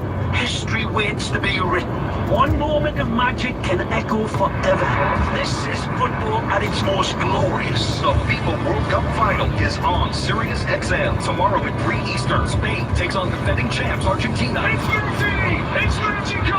Here on Sirius previewing the match right now on Sirius XM FC 157 in the car and on the Sirius XM app. Hi, I'm Tyler, founder at Cozy Earth. Our mission is to transform your 5 to 9, the time that matters most, into the most comfortable part of your day. This starts with the softest, most luxurious fabrics. Our best-selling bamboo sheets are a game changer. Make your 5 to 9 the best part of your day. Risk-free with our 100-night sleep trial and a 10-year warranty on all bedding and bath products. Love them or send them back, but trust me, you won't want to. Go to CozyEarth.com and use code MUSIC to save up to 20%. That's CozyEarth.com, code MUSIC. Fed up with stubborn earwax? Get Wax RX from Dr. Easy. Dr. Easy professional ear washers have been used over 40 million times by medical professionals. Now you can get the same results at home with Wax RX, the personal ear wash system. Just like our professional ear washers, WaxRx flushes away stubborn earwax without a trip to the doctor. Don't be fooled by store brands and cheap knockoffs. Pull into a Walmart or Shoppers Drug Mart right now and get the original doctor-invented WaxRx in the ear care aisle. Do you have coins, jewelry, precious metals, or high-end collectibles and are looking to sell for top dollar? Sil DeGenova, CEO and owner of Tangible Investments, has become legendary by beating his competitors' offers by as much as 500%. I had a diamond ring that's been an heirloom in my family for many years, so I went to a local jewelry store and they offered me $600. I just wasn't comfortable. I took it down to Tangible Investments and they offered me over $6,000. That store is absolutely awesome. Stories like these are why Tangible Investments has become America's top dealer. Why you'll see Sil featured on CNBC, the History and Discovery Channel, and quoted in the Wall Street Journal. Right now, gold, jewelry, and collectibles prices are at record highs. Shop the competition and call in last. You'll be amazed at the difference, guaranteed. Call now for an absolutely free, no obligation appraisal. Call 800-885-1400. That's 800-885-1400. 800-885-1400. Before you sell, call Sil. Tangible Investments. Hey, Tim, what's wrong? Somebody brake checked our truck. Their claims chaser attorney thinks his neck needs $50,000 to feel better. And? Now I have to go to court, negotiate with insurance. No way, Tim. We have Samsara now. Dual-facing AI dash cams give us clear video, and instant retrieval means we can pull footage fast before they change the story. So instead of ruining my quarter, you just send the footage to legal. Visit samsara.com/today to reduce risk and stop false claims with clear evidence. Is life insurance still on your list from earlier this year? Now is the Insurance sooner rather than later can help you lock in lower rate. News and analysis as we race towards the postseason on MLB Network Radio, Sirius XM, Channel 89, and the Sirius XM app. Hey, Tim, what's wrong? Somebody brake checked deaths since March of this year. We're covering this story from all angles. CNN's Julia Benbrook is near President Trump's New Jersey golf course, where he is spending the weekend, and CNN's Nick Robertson is in Jerusalem. Julia, let's begin with you. What are we learning? Well, there have now been 7 consecutive nights of U.S. strikes, as well as waves of Iranian drones and missiles fired at a widening number of targets in countries with U.S. bases. And we have now learned from U.S. Central Command that 2 U.S. service members in Jordan have been killed in action. In a statement, CINTCOM said this, quote, on July 17th, 2 U.S. service members in Jordan were killed in action as U.S. Central Command and partner forces defended against Iranian ballistic missile and drone attacks. Additionally, 1 service member is currently missing in action. They added that 4 American service members had been medically evacuated and taken to Jordanian hospitals and have since been discharged. They're withholding information about identities at this time while they work to identify next of kin. But it's just been over a week now since Iran had targeted a ship in the Strait of Hormuz that led President Donald Trump to say that he believed that the ceasefire agreement was over. And it's been just over a month now since there seemed to be this big diplomatic breakthrough. It was the signing of the Memorandum of Understanding, something that Trump touted at the time, saying that he got almost everything that he wanted out of it. It was supposed to kick off this 60-day time period for more technical talks related to Iran's nuclear program and looking to address key issues like the fate of its stockpile of highly enriched uranium.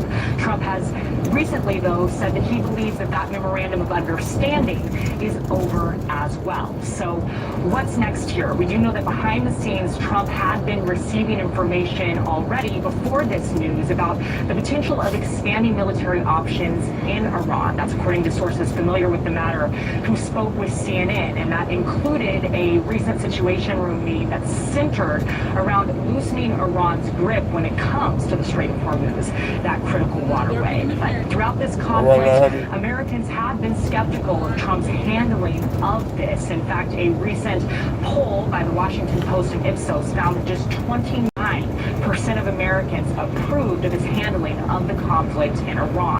He did give a major address just a couple of days ago. It was focused on election integrity, but going on while all of this escalation was going on. And he did barely mention Iran and what his strategy would look like going forward. Instead, he said that he believed belief that the United States was, quote, winning big. All right, Julia Benbrook, we'll check back with you there in New Jersey. All right, Nick, let's go to you now. Iran is lashing out the U.S. allies across the region, including an attack on Saudi Arabia for the first time in months. What more can you tell us about this potential location in Jordan with these U.S. troops? Was it a U.S. installation in Jordan, or do we know of other circumstances in which they were struck? What the Iranians have been saying that they've been targeting in Jordan is a Jordanian airbase just outside the town of Azraq, which is in the desert, not too far from the capital, Amman. Now, this has been an airbase that the Iranians have targeted before because they say it's a base that U.S. forces operate out of, and there has been damage to U.S. military equipment there in the past, going back to the earlier part of the war. We don't know if that's a location where these two service members were killed, where the other service member is missing, but that's what Iran said it's been targeting over the past couple of nights. The Jordanians say that last night they'd intercepted at least 10 different missiles and a number of missiles on the previous night as well. Look, what we see Iran doing at the moment is escalating across the region. They haven't targeted Saudi Arabia. Saudi Arabia is at the top of their escalatory ladder after they've targeted all the other Gulf countries. They've targeted the most sensitive site in Saudi Arabia, Yanbu, which is its port facility on the Red Sea, which is where it now exports its oil from because it can't export it through the Strait of Hormuz. So super sensitive, a red line for Saudi Arabia. The Iranians also targeting another airbase, or what appears to be another airbase in Saudi Arabia, Prince Sultan Air Base.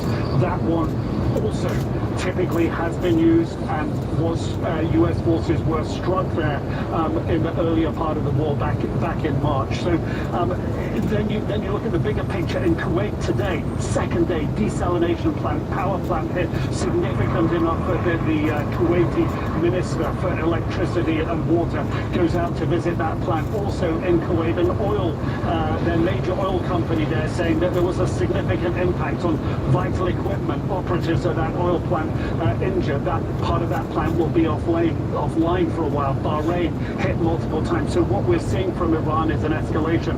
Add on top of that what we've heard from their supreme leader today, saying essentially they are not working towards the memorandum of understanding anymore. They don't trust President Trump. They're saying that his signature is worthless and unreliable. And we've heard the same from the deputy foreign minister in Iran, saying they are no longer working to the memorandum of understanding. At this point, it does seem things are set to escalate, and if you want another key indicator of that, the United States has Israel here, if it can park more and operate more of its KC-135, those air tanker refuelers that are absolutely critical for the F-35s and other fighter jets in the skies as they prosecute the war in the Strait of Hormuz and Iran. So Israel, again, now attracting more U.S. military hardware in this war at a time when Iran says anyone supporting the U.S. in this region will be targeted.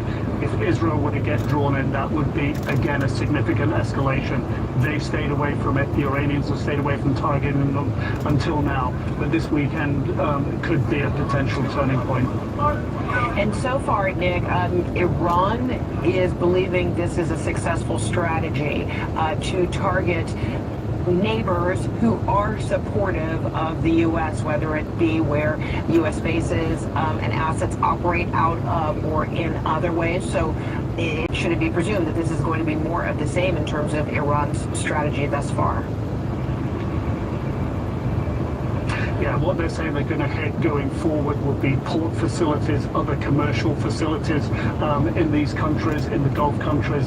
So Iran's making it very clear that their escalation will be to further sort of cripple the economies of these Gulf against many targets in Iran and Iran targeting countries in the Gulf.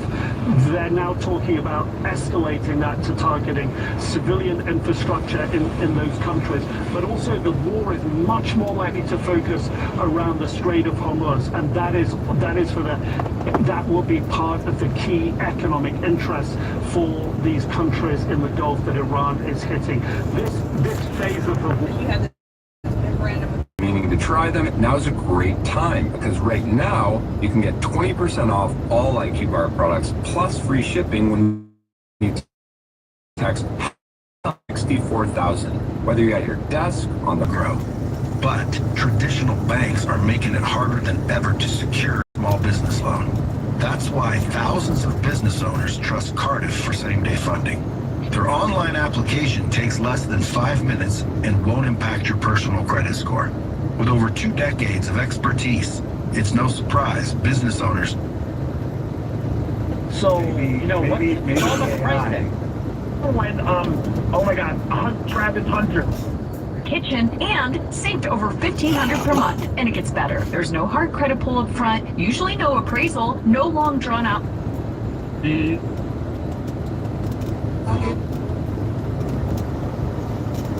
And at the double pivot, that pushes Olivia Moultrie higher into the attack. Portman will also go direct at times. Jaden Perry will send that long direct.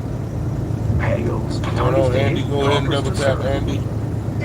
Proof through the night that our flag was still there. Oh, say that. All the dogs in the neighborhood holding their head. Marlins on the internet, 8:55. On at 8:08 p.m. AEs on Sirius 106 and some on 86 and For the land of the free.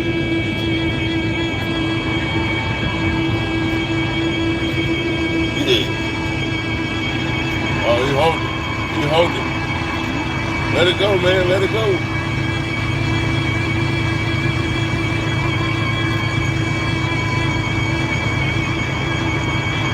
Is he still holding?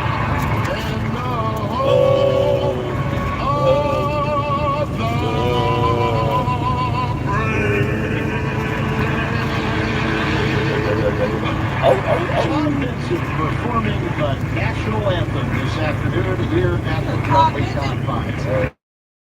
It's time for baseball field. Fruity refreshing like the strawberry watermelon refreshing and the mango pineapple refreshing. To watch the best.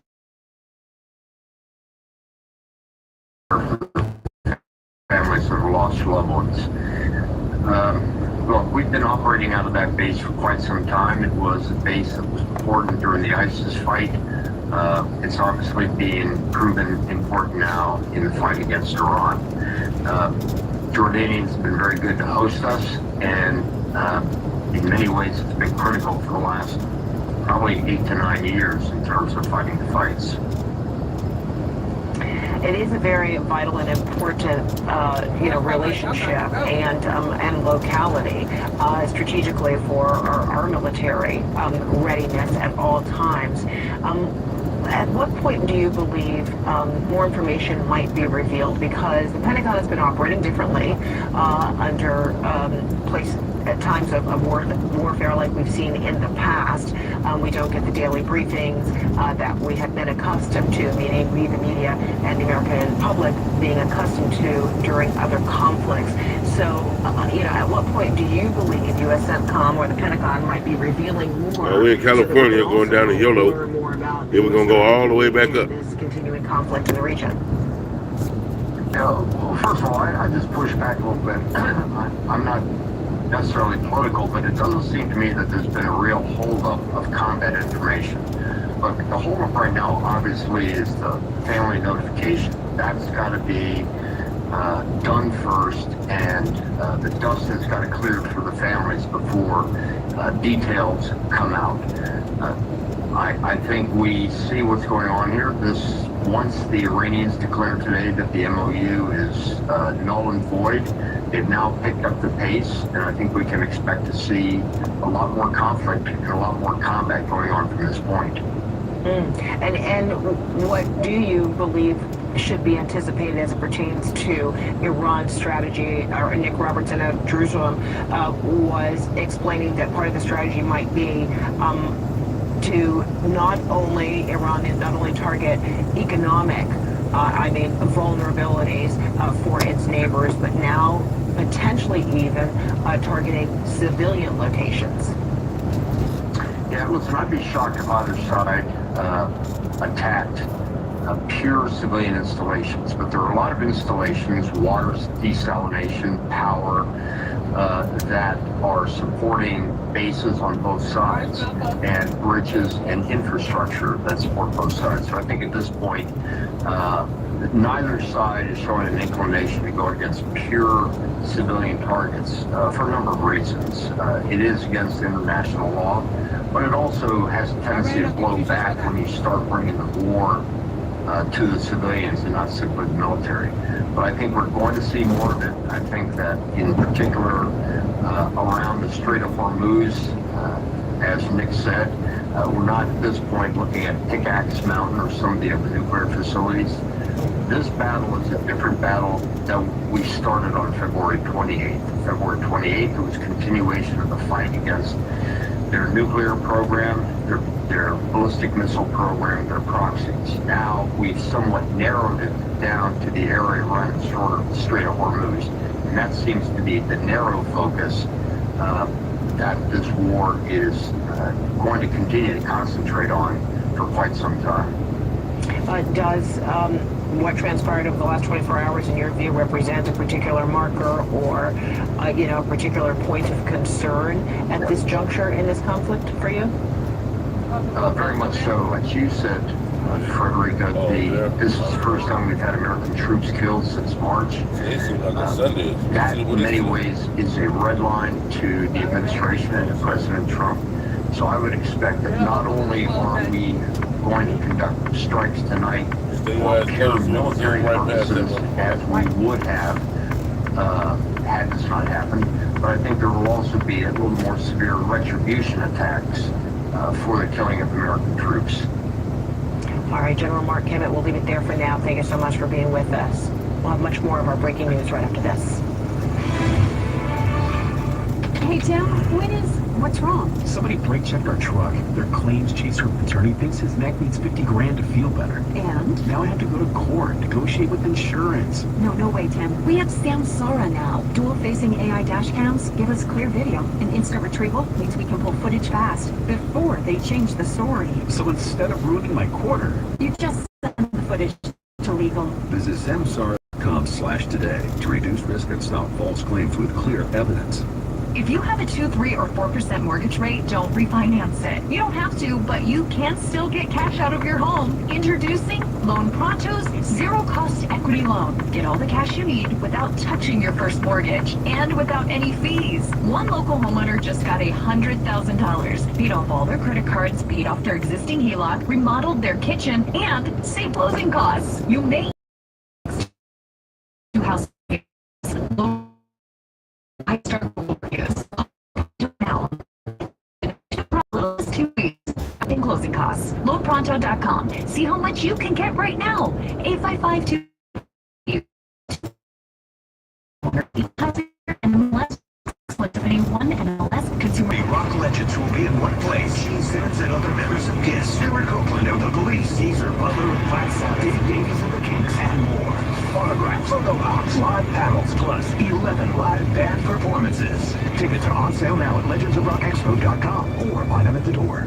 maybe this is YouTube. There's enormous frustration right now with healthcare costs. It is amazing. Healthcare costs for families in the last 20 years have almost tripled, and it just keeps. And at the end, I make a catch.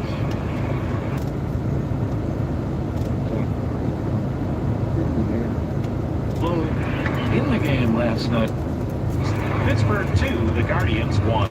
The World Cup is nearly over, but the soccer never stops on Sirius XM-MC. You can listen to it on barely 20 now they're going to be covering MLS. Hear the stars of the tournament in the English Premier League. Now they're going to be covering MLS. Major League Soccer. And the UEFA Champions League. Live matches from the world's top leagues, plus soccer talk and an... Phillies have never been over it. Lindor right now on the fixed odds post. Chasing some of these, I think I have $1,000 bet left to make, so maybe I'll go on that 15. These games, listen to any of these games. You can get every Major League game on Sirius XM. So check that out.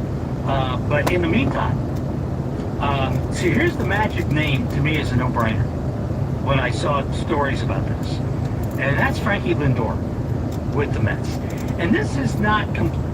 Our Health provides access to safe and effective medication, FDA approved for the treatment of alcohol issues. A daily pill, cravings, and make it easier to drink less or quit. To join the thousands who are drinking less or who have quit altogether, text REDUCE to 71888. You'll be sent a secure link to Our Health's private online assessment. If treatment is right for you, a licensed medical professional will prescribe medication for discreet and convenient delivery to your door. Just text REDUCE to 71888. That's REDUCE to 71888. Not available in all states. For SMS terms, privacy policy, risk, and restrictions, please go to ourhealth.com/terms. Use as directed. When you're running a business, there's one question that never goes away. What's actually bringing in customers? And the answer is, I don't know. CallRail replaces that guesswork with clarity. With CallRail, you can connect every lead to the marketing that drove it, analyze your conversations, and capture leads around the clock, even when you're not available. That's why over 220,000 businesses use CallRail to market smarter and grow faster. Stop guessing what works and start proving it. Try CallRail free at callrail.com. All right, welcome back. We're continuing to follow breaking news. U.S. Central Command confirming that 2 U.S. service members were killed on Friday after Iranian attacks in Jordan. 1 service member is still missing in action. The announcement marks the first American military deaths since March. We're continuing to follow the latest from the region. Also new today, Ukraine launched its most lethal drone attacks on Russia in more than 2 years. CNN's Barbie Latza-Nadeau has more. 8 people were killed in drone attacks on 2 Russian warehouses, 7 in 1 warehouse in the Tambov region, and 1 person killed in a warehouse in the Moscow region. But dozens of other people were also injured in the attacks. Now, these attacks are the deadliest on Russian soil in more than 2 years, marking a potential strategy shift by Ukraine, which said both of the warehouses were retail distribution centers owned by the same company and involved in drone manufacturing. Russia, for its part, says it shot down 28 drones equipped with warheads designed to cause mass casualties. Now, Ukraine has previously focused its long-range drone attacks on Russian energy and infrastructure and factories making weapons and military hardware, in addition to Russian shipping, including hitting 172 vessels tied to Russia's Shadow Fleet, according to the Ukraine military. Barbie Latza-Nadeau, CNN, Rome.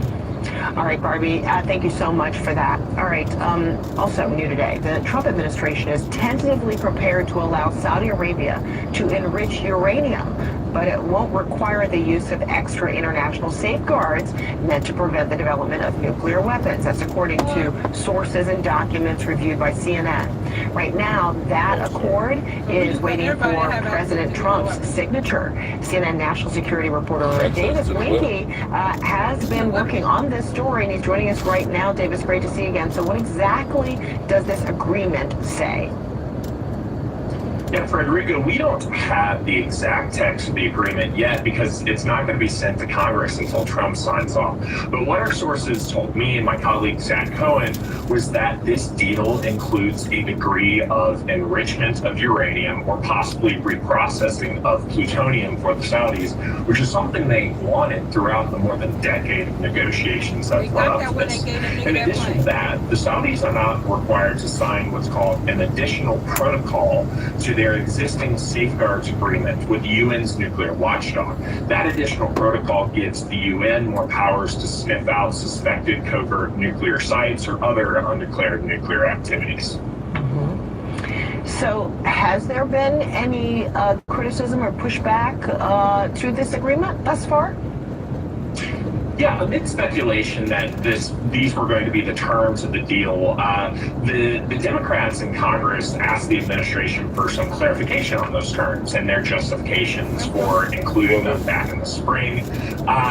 The response from the State Department wasn't the most forthcoming, but it gave enough information that experts in this field are concerned that it can provide Saudi Arabia with a path to nuclear weapons if they were to, use that enrichment technology, break safeguards, and use it covertly for more nefarious means. Republicans, however, in some cases welcome this deal because it would provide a very effective commercial outlet for our resurgent nuclear industry here in the U.S. And some of the argument also is that if the Saudis want this stuff, and if Russia and China are willing to give them to the Saudis on more the same terms that they want, would it be better for the U.S. to be the one holding the hand of Riyadh in this case and overseeing the safeguards agreement? Congress, however, will have the ultimate say on whether this deal goes through. And you said the president won't sign it until Congress does work on it or review it. So what is the timetable then, potentially? Yeah, so when the president signs off on this deal, it will be transmitted to Congress for a mandatory review period. We're hearing that that has been delayed, however, due to the potential optics surrounding sending a deal that would allow Riyadh to enrich uranium, while their principal regional rival, Iran, is under, in a sustained conflict with the U.S.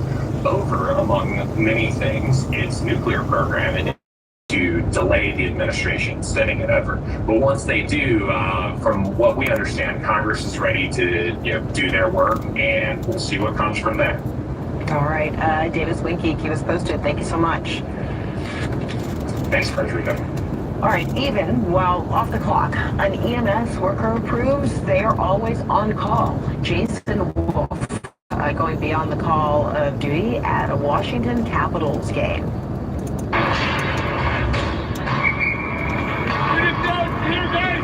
Is everything. That's hockey, eh? My name is Jason Wolf. I'm an EMS sergeant with the Allegheny County Department of Emergency Services.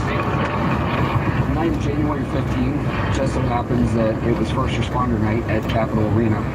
And as we got through security, my oldest daughter McKenna looked at me and tapped me on the shoulder. She goes, "Hey, I think you guys might have to go to work."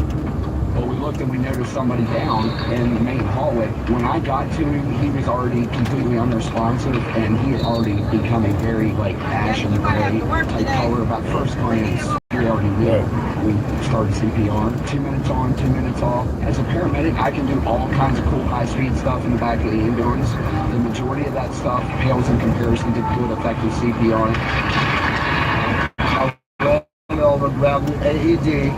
By the time I returned, minutes or so before the fire department arrived on the scene, all of them worked together to save this gentleman's life. He was great spirits, made a full recovery from everything that I know. Hearing his voice on the phone, thank all of us for giving him more time with his family. There's no better reward than that. That's why we do it. And we're continuing to follow our breaking news. 2 U.S. service members killed and 1 missing. Yep. Everybody else. Here, Bob Herb. Vetriano. They're in 20 starts. 5-1 Pittsburgh in game 1. The kick in the 0-1. Foul at the plate, 0-2. Well, Dollar Bank's the banking partner and a proud one of the Guardians. 28 locations in Northeast Ohio, ready to provide solutions to help get you there. Pirates, on the strength of 3 home runs, now lead 5-1 here in the 6th. 2 down, bases empty. The line by Gavin Williams here. Up high, 1-2. Well, right before the break, Pittsburgh swept Milwaukee. And now they lead Cleveland 5-1. The 1-2. Fouled it back. We'll do it again at 1-2. Now it's up to the Pirate bullpen the rest of today because Jared Jones, coming back from Tommy John surgery, his day will end after 5 superb innings. The 1-2. Swing and a foul to the upper deck behind the plate. Still a 1-2 count. So Jared Jones made 74 pitches today as he went 5 innings. Gave up just 1 run on 3 hits, struck out 9. The pitch up and away, 2-2. That's that rotator cuff surgery. And that's the biggest difference between these two clubs from an offensive standpoint. The Pirates power. The pitch in the dirt to the backstop, full count. Pittsburgh as a team now has 34 more home runs than Cleveland. 34. The payoff pitch. Swing and a miss. Gavin Williams matches the season high with 11 strikeouts. But another two-run homer, followed by a solo shot, and the Pirates with a commanding 5-1 lead in the middle of the sixth. Dollar Bank is a proud partner of the Cleveland Guardians. Only with Dollar Bank can you get a Cleveland Guardians debit card design and Guardians. Like G, Council and Granger. We're going to be ordering online and 24/7 support. Stay stocked. And you can pick off some pretty good numbers. And what it does. Jones. Good. 9 strikeout. Bring people together. Sharing experiences that were never possible before. See it in action at board.fun. That's BOARD. One player, the Elks are. Welcome back to the best of the NBA's Las Vegas Summer League. I'm Brian Geltard. So Larry Harris is the assistant GM for the Golden State Warriors for many years. They are doing everything they can to try to bring LeBron James on board. There's been a lot more that's happened here with the Warriors. The drafting of Yatza Board, Steve Kerr being back as head coach. He sat down with Justin Termini, Eddie Johnson, and Ryan McDonough at the Las Vegas Summer League. Let's hear Warriors assistant GM Larry Harris with JT, Eddie, and Ryan. You know, it's a job fair in some respects for people, but it's a chance to reconnect with people in a much easier, friendly environment because it's not as competitive, you know, as far as free agency and the draft, and you know, everybody's putting their team together. So right now there's a lot of kumbaya going on, a lot of good conversations, but also a time to relax and kind of see the production of these young guys playing. You know, when you have one of these jobs, you were the GM of the Bucks previously, now assistant GM of Golden State. A lot of scrutiny generally that comes with the territory, but there's extra scrutiny when you have an all-time great player like Steph Curry in his late 30s. Take us through kind of your thought process, the organization's thought process about trying to extend Steph's prime with the most competitive and hopefully a contending team around him. It's a good question. It's one that's been asked of both Mike and myself for a number, and Steve as well. I mean, we're going to ride 30 as long as we can. We've made a commitment now to try and put the best. A ticket to go to a Lakers game. That was a preseason game. No, it was in July. It was in July. I had to be something. But I think it was at Thomas and Mack. It had to have been at Thomas and Mack because back then. I remember they was playing Sacramento. I thought it was October. They usually play October. They usually played Sacramento in October, like one of the first preseason games. No, it was in July. I remember being in July. But it had to be at Thomas and Mack because back then they didn't have the T-Mobile Arena or, you know what I'm saying, any place else. So I believe it was there, if I'm not mistaken. Snake is, we know, is Steph, and we'll continue to ride that as long as he wants to play, hopefully 2 or 3 or 4 more years. I don't think the shooting will ever go away, really. People that games where for 24 hours, someone physically will go to the family's door and notify them of the death. Now, in terms of escalation, I think this is absolutely a red line for this administration. I would not be surprised if you see intensified strikes. I would assume that the president potentially could say something either on Truth Social or publicly when he's in front of the press. And I'm assuming also the Secretary Pete Hegseth will say something. But there's no question that I think you will see an escalation. Can the U.S., can Iran pull back from these escalatory means? This I don't know. And as you mentioned, this is the first time that we've experienced these deaths since March. So it's just going to be a really hard day for the department. Yeah, 13 dying in March, and now these 2, and then 1, still missing in action. And General Kemen also made the point about, how heartbreaking, difficult, and attention to. Hostage. time it will take to notify family members. But I also recall yesterday you making the point to me on the air that, the lack of Pentagon briefings on a regular basis in the midst of conflict also makes it very difficult for the American people to understand the strategy, what is at stake, what is happening, and I wonder if you could elaborate on that feeling. Yeah, absolutely. When I was at the Pentagon, we were experiencing pretty regular attacks during a period of time in post-October 7th from Iranian proxy groups in Iraq and Syria. And then we had a horrific event happen at Tower 22, which is a base in Jordan where we did lose the lives of 3 service members. But we were briefing the American public regularly. I mean, we held briefings twice a week and sometimes 3 times a week. One was off camera. But, you always saw one of us in front of the people because this is the moment where people deserve transparency. They deserve to know. And of course, there will be an investigation on this. I mean, we're just 24 hours, barely 24 hours into finding out about these deaths that happened on Friday. But the American public deserves to know, what were the air defenses? Were they not able to operate? Were they overwhelmed by drones? How did this happen? How did we lose more lives in this war? But I think, Frederica, the other thing is that the American people don't understand where this war ends. We are right now in the battle to open the Strait of Hormuz, something very different from where we were, and I know you and I discussed this, from where we were on February 28th when it was about getting to Iran's nuclear program and their ballistic missile program as well.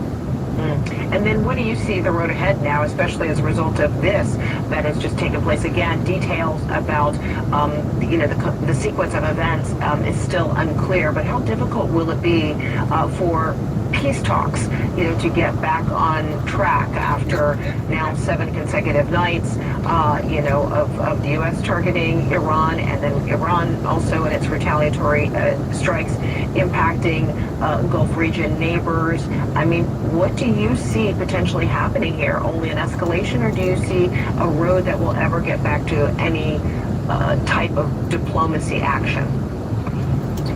All wars really end at the negotiating table, so there always has to be room for some diplomatic talks. Both sides might not be ready to have that conversation today or tomorrow, but at a certain time, it is unsustainable, I think, for both sides to keep up the cadence that they are doing with strikes back and forth. And frankly, the Gulf countries are allies in the region. I mean, I saw you talking to someone else earlier on air. I mean, Kuwait's desalination plant was hit overnight. Kuwait relies on 90% of their water to come from desalination plants. So there is a collective reason in the region to get the United States and Iran back to the table. And I would assume today the calls that the president is getting and making from Gulf countries, but also what the president is being briefed on. And what is likely happening is that the Secretary of Defense and his national security cabinet options on what more strikes could look like and how they could expand those strikes. And it's ultimately leaving decision room for the president to make that decision on what he decides is the best course of action. Ultimately, they will, I hope, come back to the negotiating table, but it might not be soon. Yeah, what leverage or influence might some of those Gulf neighbors directly being impacted here and indirectly impacted in pressuring or nudging or informing the White House and its strategy? Well, we've seen, from reporting that some of these Gulf countries can turn off our access to overflight use in their countries for us to be able to conduct strikes in Iran. I don't think they will do that right now, as they are getting hit themselves, so they also want to respond and retaliate to Iran.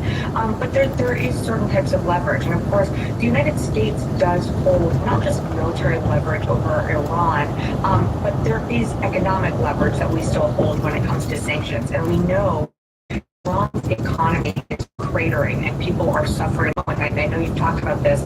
The MOU that was signed was incredibly rocky. So to get back to the negotiating table, it's going to have to be something that's more concrete, more detailed, and that's going to be really, really difficult.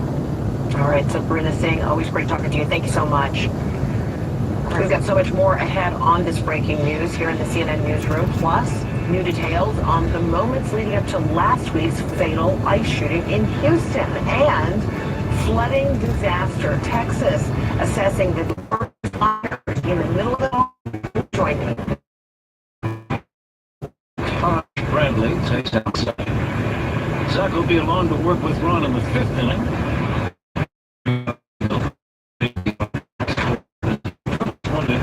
First is gloved by Bell, steps on the bag in time, 3 unassisted, 1 away.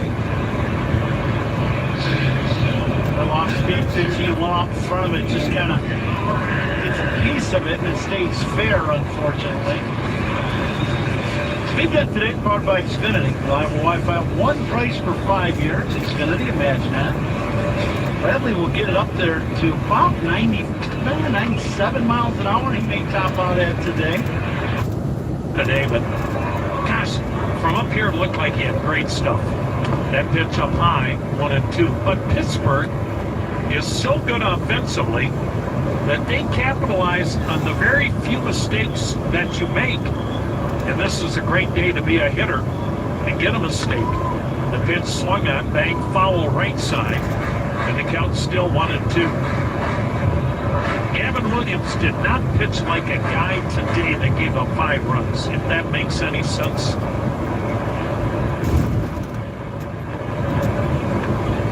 The pitch, a tad high, 2-2.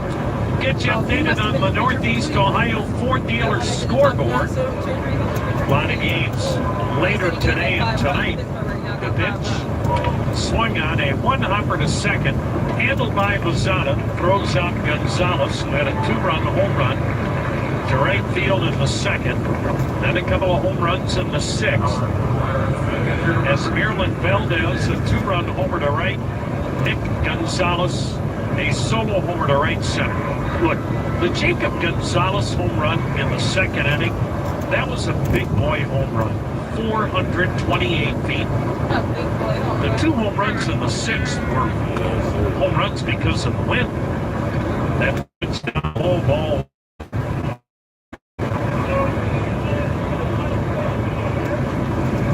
Henry Davis 0 for 2. The pitch to him, and he waves at it, 1-1. Minnesota and the Cubs 1-1 game in the 2nd inning. Minnesota's a 500 ball club. They've not been above 500 since April 22nd. Henry Davis cuts and misses, 1-2. It's the only other game that has started